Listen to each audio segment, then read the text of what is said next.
तो चलिए शुरू करते हैं। सबसे पहले हम लिख लेते हैं हमें क्या करना है। धन आवेश और ऋण आवेश। इसके पहले जानने से पहले हम कुछ बातें समझते हैं।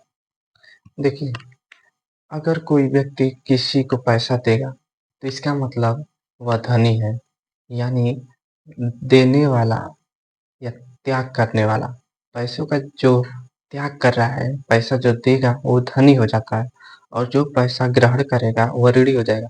अगर कोई व्यक्ति है जिसके पास खूब पैसा है और तब वह किसी से पैसा क्यों लेगा, इसका मतलब गरीब है तब किसी दूसरे व्यक्ति से पैसा ले रहा है। तो जो व्यक्ति पैसा लेगा वह हो जाएगा गरीब, और जो व्यक्ति पैसा देगा वह हो जाएगा अमीर। यही कंसेप्ट इसमें भी है, इसी कंसेप्ट से हम लोग इसको याद करेंगे। जो भी पदार्थ इलेक्ट्रॉन को देता है उसे हम धन आवेश कहते हैं, और जो भी पदार्थ इलेक्ट्रॉन ग्रहण करता है उसे ऋण आवेश कहते हैं। ऋण मतलब क्या होता है, कर्जा में हो जाता है, और धन मतलब कि पैसा किसी को दिया है, धनी है।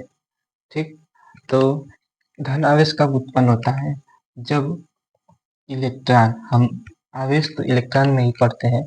तो जब कोई इलेक्ट्रॉन, जब कोई पदार्थ, धनावेश तब उत्पन्न होगा, पॉजिटिव चार्ज, जब कोई पदार्थ इलेक्ट्रॉन को त्यागता है। इलेक्ट्रॉन को त्यागेगा तभी होगा।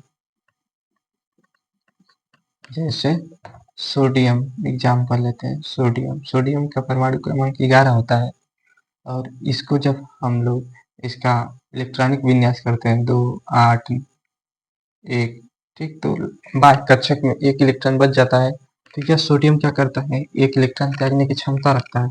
तो एक इलेक्ट्रॉन त्याग कर यह 2 8 अपना अष्टक पूरा कर लेता है। ठीक, और क्या बन जाता है, Na+ बन जाता है। इसका मतलब कि जो सोडियम पदार्थ है यह धनावेश, इस पर धनावेश आ जाता है।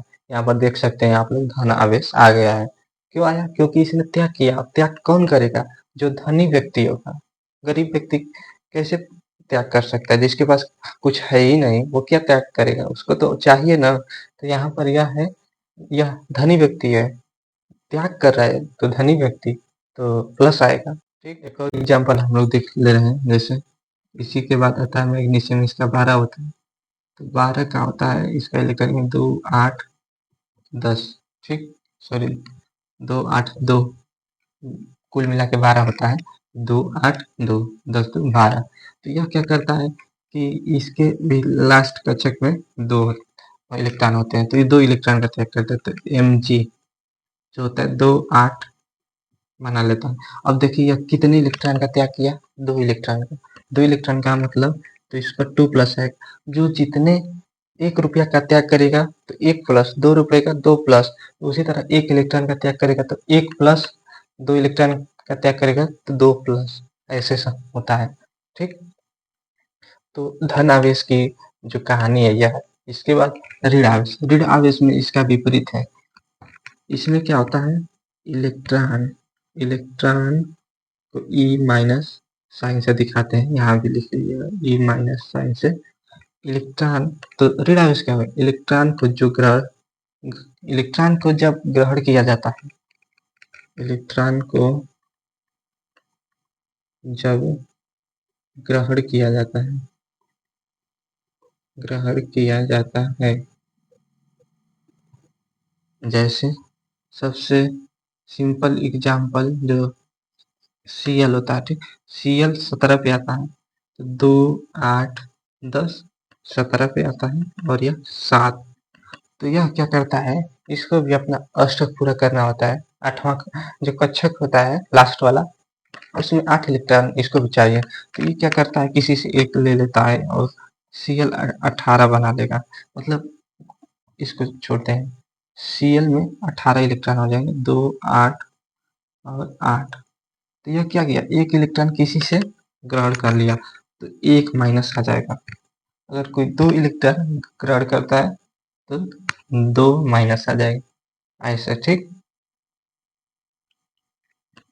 तो जब भी इलेक्ट्रॉन को ग्रहण किया जाता है तो उससे जो आवेश उत्पन्न होता है ऋण आवेश, और जब भी इलेक्ट्रॉन को त्यागा जाता है तो उससे जो आवेश उत्पन्न होता है धन आवेश। कौन त्यागेगा? जो धनी होगा। कौन ग्रहण करेगा? जो ऋणी होगा।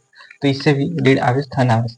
अब जो धन आवेश होता है, यह धातु जितने भी होते हैं धन आवेशित होते हैं। धातु मतलब जो कि मेटल है, मेटल मतलब उनका डिफिनेशन यही होता है, इलेक्ट्रॉनों को त्याग करने वाले धातु का रहता है। और जो ऋण आवेश किसमें होते हैं? अधातु में। अधातु का भी डिफिनेशन यही होता है कि जो इलेक्ट्रॉनों को ग्रहण करते हैं वो अधातु होते हैं। तो आई होप कि आप लोगों को बहुत ही अच्छे से ये टॉपिक समझ में आया होगा, धन आवेश ऋण आवेश। तो मिलते हैं किसी अन्य वीडियो में। अगर